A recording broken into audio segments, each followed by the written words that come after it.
Person is William He. Come on up, William. How are you this evening? Good. Over here? Do you have any? Yeah, right there. And you might want to pull the microphone and speak right into the microphone. Hello, hello. There you go. Sounds good. You can move the keyboard. And just to recap, in case you forgot after the discussion about how the appointment process is going to happen, the first 4 questions, you've got 2 minutes to answer, including your personal statement. 30 seconds before the end, Charlie Bryant will hold up the 30-second warning sign.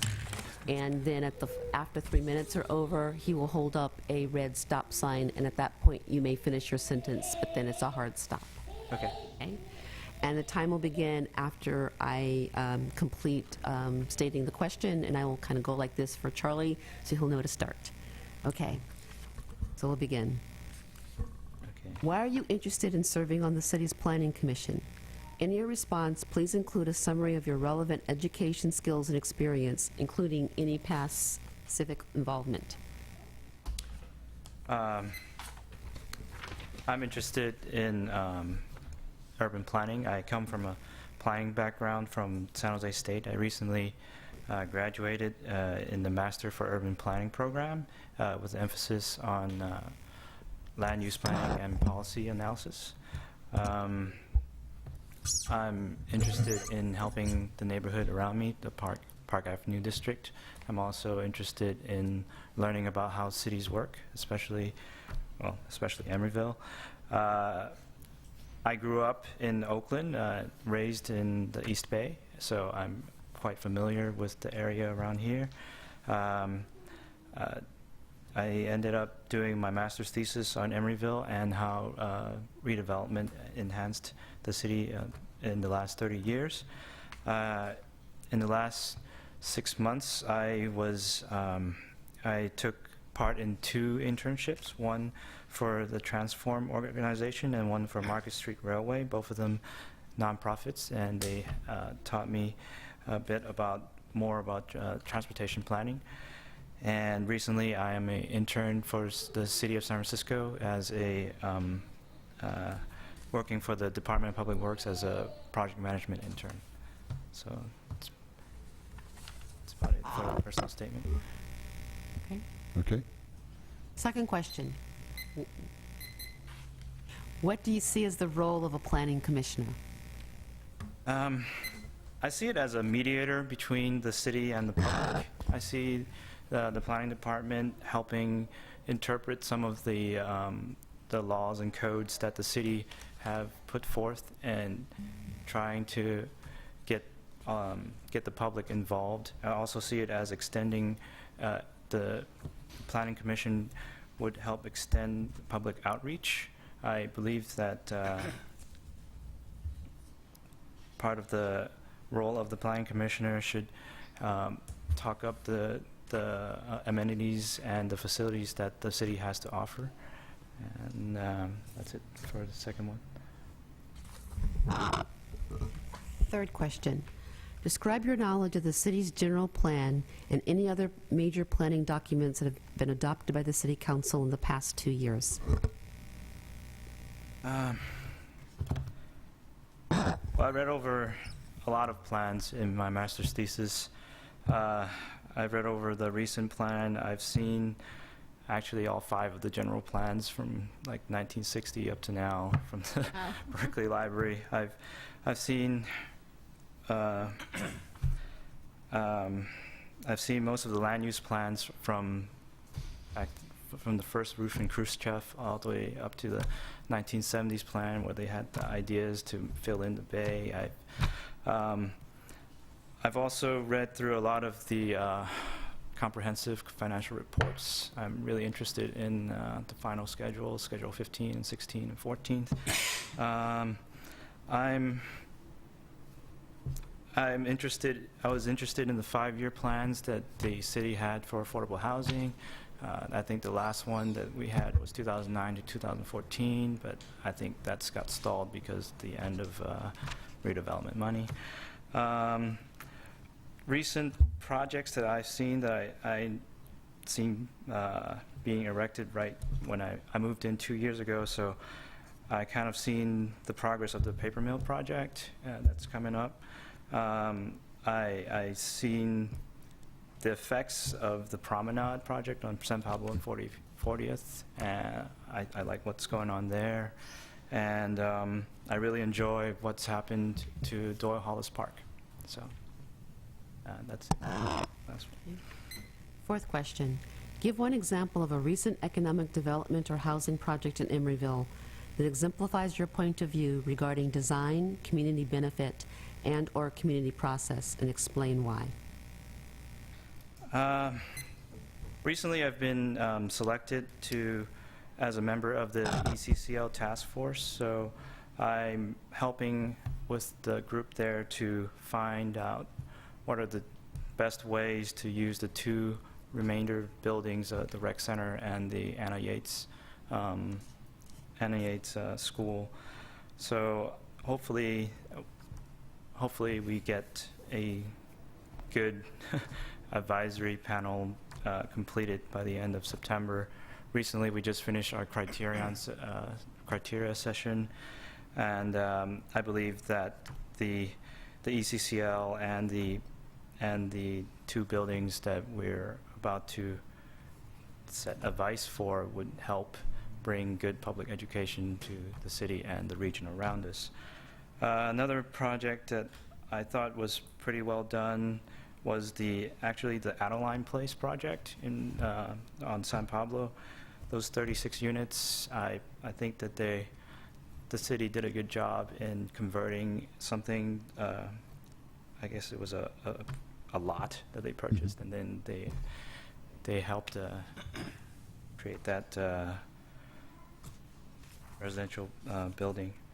I'm also interested in what's going to happen to the Sherwin-Williams building, Sherwin-Williams lot, which is right behind where I live. I live in the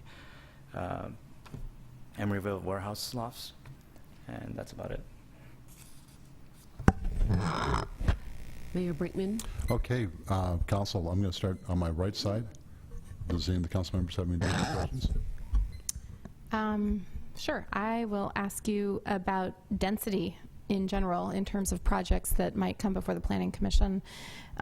If you have any thoughts about density, how it can be done well, or if it's a good thing in Emeryville. Yeah, I believe that density is a good thing for Emeryville. I believe that a lot of the members that live in Emeryville they're living, well, one of the reasons they're living there is because they want to be close to San Francisco, and San Francisco is pretty much the urban core of the region, and they're not shy about density. I think that bringing more people here would increase our tax base, and also I think people are starting to make a switch from single-family homes to the apartment buildings and condos.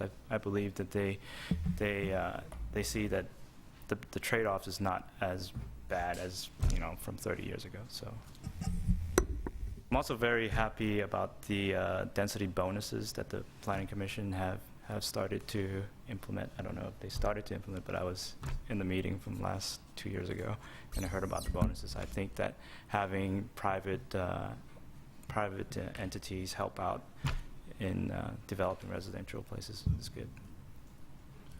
Jack, do you have a question? Yeah, we've been talking a lot about family-friendly housing in the city and family-friendly amenities. Could you give me maybe an example of something that you feel is more family-friendly or perhaps less family-friendly, and an idea that you might have in order to support better family-friendly housing? Yeah, I believe that the Greenway that's being developed right now is family-friendly, and I also believe that Doyle Hollis Park is a great development for the northern side of Emeryville. Actually, I've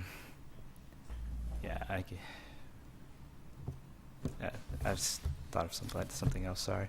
I think there should be increased level of outreach from our parks, and and our recreation places, because I feel that there's a lot of residents here that don't really know where things are or when they're open, or you know, just what programs are out there. Like just recently, there's been concerts at the Park Plaza, and I think they've been really good. So as what we have is already kind of in place. I just think that we need to do a better job of letting people know where they are. Yeah. Thank you. Okay, Nora, do you have anything? No? Ruth? I don't know how familiar you are with our zoning regulations, but would you say in terms of uses that are allowed by right, uses that are allowed with conditional use permits, that sort of thing, can you think of kind of cautionary guidelines about different kinds of uses and where they should and shouldn't go, especially proximity to each other? Like land uses and business use, kind of like a commercial building next to a residential building, Yeah. kind of. I believe that we're doing a good job in putting mixed-use buildings in place, and also I think that, as I talked about earlier, with the bonus systems, if we can get commercial entities to build, you know, more transit-friendly places for the city, it would be a good idea. Okay, I guess it comes down to me. You live in a very unique place. What drew you to that building and that complex, 1500 Park? Okay. I actually live in the studios there. Okay. Yeah. So they're really small. It was actually the access. Definitely being able to walk to Target, being able to, you know, well, I guess I can't walk to Bay Street that safely, but it's right there. Yeah. I can get to there in like 5 minutes. Just the amenities nearby. Safety is a big thing too. I feel like I can jog at night and there's no problem. So safety and access. Okay. I guess we're down to closing remarks. Yes, you have a minute for closing remarks. Yeah. I'm looking forward to some new projects that's on the way. I'm looking forward to the skate park that might be built by the promenade. I'm looking forward to working with everybody in the city, and hopefully that the planning department, the commission would select me, and I'm very interested in helping out in any way. Well, thank you very much for your time and coming Thank out you. tonight. Thank you, William. Appreciate it. Thank you.